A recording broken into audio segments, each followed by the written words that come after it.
C provides three basic branching controls: goto, break, and continue. These controls should be used with care. Under many circumstances, they can be very difficult to debug, and their use often indicates flawed logic. On the other hand, especially with break and continue, there are circumstances when they are entirely appropriate and expected. Let's start with goto. Let's make a working copy of goto.c, and we'll paste it in the working project and double-click on it to open it up. Here you see we have a label, which looks like that. It's a token with a colon after it, and it's the only thing on a line. It's not a statement. It's simply a label. And we have a goto statement, which targets that label. It says goto, and then the name of the label, which in this case is target. So what will happen here is the goto statement is basically an unconditional branch. When the execution encounters the goto statement, it will simply skip to the target. So this printf will never be executed. We'll get before the goto and we'll get after the target, but we will not get after the goto. So let's go ahead and compile and run this, and you see before the goto and after the target.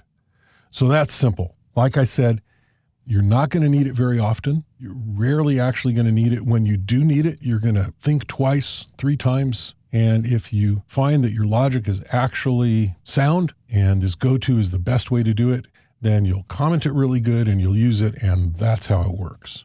The break statement is used in loops. It will branch to the end of the current loop or switch control, and execution will continue after the loop. It will not continue the loop. So let's take a look at this. We'll go ahead and delete these lines, and we'll create a simple for loop. So those are a simple for loop, and it'll print 10 lines, and it'll count 0 to 9. So we'll go ahead and save that and run it. And you see there's our 10 lines. I'm using my little scroll wheel here. And that's what they look like. Now, if we want to, we could break out of this. We could say, if I equals 5, break. And so now it will only print 1 through 4. And when it sees 5, it'll actually end the loop prematurely. So we'll save this and run it. And there we are, 0, 1, 2, 3, 4. And when it gets to 5, it breaks.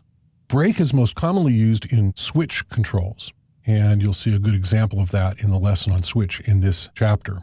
On the other hand, if we use continue instead of break, what continue does is it goes back to the top of the control.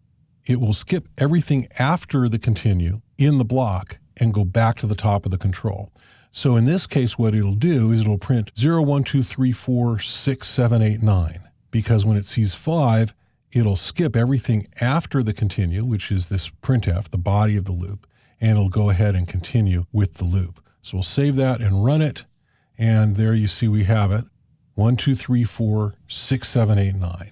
So just skipping that one iteration, but it continues with the loop. So these branching controls are an important part of the C language, but they should really rarely be used. Most of the time they're unnecessary and even problematic, but when you need them, it's important to know how to use them. So let's delete the working file and run clean and get set up for the next lesson.